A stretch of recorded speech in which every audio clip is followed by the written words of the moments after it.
Rajahmundry rail cum road bridge నుంచి గోదావరిలో దూకి గల్లంతైన ఏఈ నూకరాజు కుటుంబం సూసైడ్ ఘటనపై పోలీసులు అన్ని కోణాల్లో దర్యాప్తు చేస్తున్నారు. ఏఈ నూకరాజు సూసైడ్ లెటర్లో ఫోకస్ పెట్టారు. నూకరాజుతో పాటు భార్య మీనా, కుమార్తె సౌజన్య కూడా గల్లంతయ్యారు. తమ ఆత్మహత్యకు సాదిక్ వేధింపులే కారణమని ఏఈ నూకరాజు సూసైడ్ నోట్లో స్పష్టంగా పేర్కొన్నాడు. సాదిక్ కాకినాడలో రైఫిల్ షూటింగ్ ఇన్స్టిట్యూట్ను నడుపుతున్నాడు. అయితే తమ కుమార్తెకు సహాయకారిగా ఉంటానంటే తాను అంగీకరించలేదని నూకరాజు సూసైడ్ లెటర్లో రాశాడు. ఈ క్రమంలోనే 2 నెలల క్రితం నూకరాజు అల్లుడు మృతి చెందాడు. తన కుమార్తెను సాదిక్ లొంగ తీసుకున్నాడని, బ్యాంక్ అకౌంట్లు సాదిక్ అధీనంలోకి తీసుకున్నాడని నూకరాజు సూసైడ్ లెటర్లో స్పష్టంగా పేర్కొన్నాడు. సాదిక్ వేధింపుల వల్లే ఆత్మహత్య నిర్ణయం తీసుకున్నామన్నాడు ఏఈ నూకరాజు.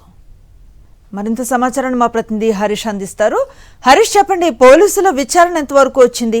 ఈ గల్లంతైన వారి మృతదేహాలు లభ్యమయ్యాయా? అనుశ్రీ, ఈ అర్ధరాత్రి జరిగిన ఘటనకు సంబంధించి ఏ నూకరాజు అతని కుటుంబ సభ్యులకు సంబంధించిన ఆచూకీ అయితే ఇప్పటిదాకా తెలియలేదు. వీళ్ళు Rajahmundry rail cum road bridge కింద ఉన్న బ్రిడ్జ్ సమీపంలో గోదావరిలో దూకడం జరిగింది. గోదావరి లోతు కూడా అక్కడ చాలా ఎక్కువగా ఉంటుంది. మరోవైపు గోదావరి కూడా కాస్త ఉధృతంగానే ఉందని చెప్పారు. వరద వచ్చి తగ్గిపోయిన తర్వాత ఇంకా గోదావరి ఎర్రనీరు కొనసాగుతుంది.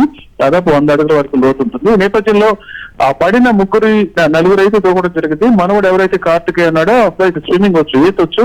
సమీపంలో ఉన్న ఒడ్డు వరకు కాస్త ఈదుకుంటూ వెళ్ళాడు. అంత గోదావరి ఒడ్డులో కూడా స్థానికంగా ఉండే మత్స్యకారులు అయితే ఈ బ్రిడ్జ్ లంకలో ఉంటారు. వాళ్ళైతే అబ్బాయిని కాపాడటం జరిగింది. మిగిలిన ముగ్గురు ఆచూకీ సాధారణంగా పగటి సమయంలోనే గోదావరిలో ఎవరైనా పడినా వాళ్ళని బయటకు తీసుకురావడం చాలా కష్టమైన పరిస్థితి. మత్స్యకారులు ప్రత్యేకించి చూసి ఆ ప్రాంతానికి వెళ్ళి తీసుకురావాల్సి ఉంటుంది. అలాంటిది రాత్రిపూట గోదావరిలో పడితే వాళ్ళ ఆచూకీ తెలుసుకోవడం కూడా చాలా కష్టమైన విషయం. ప్రస్తుతం ఈ ఘటనకు సంబంధించి అయితే ఏదైతే నూకరాజు సూసైడ్ లెటర్ రాశారో అందులో పూర్తి వివరాలు ఉన్నాయి. తమ ఆత్మహత్య చేసుకోవడానికి కారణం అందులో స్పష్టంగా వివరించడం జరిగింది. అందులో షేక్ సాదిక్ అనే వ్యక్తి ఎవరైతే ఉన్నారో, కాకినాడ రైఫిల్ షూటింగ్ ఇన్స్టిట్యూట్ నిర్వహిస్తున్న వ్యక్తి, వాళ్ళ మనవడిని ఎవరినైతే అక్కడ ట్రైనింగ్ కి పంపించారో ఆ వ్యక్తి ట్రాప్ చేస్తున్నాడని చెప్పి అతని వేధింపులు భరించలేక తమను చంపేస్తామని బెదిరిస్తున్నాడని, తమ కుమార్తెను లొంగ తీసుకున్నారని, అదేవిధంగా బ్యాంక్ అకౌంట్లు కూడా విలువైన వస్తువులు బ్యాంక్ అకౌంట్ లో తమ ఆధీనంలో తీసుకున్నాడని ఆయన లెటర్ లో మెన్షన్ చేయడం జరిగింది. లెటర్ జిల్లా కలెక్టర్ ఉద్దేశించి రాసి ఎట్టి పరిస్థితుల్లో ఆ వ్యక్తి మీద చర్యలు తీసుకోవాలి అనే విషయాన్ని అయితే స్పష్టంగా ఆయన చేర్చడం జరిగింది.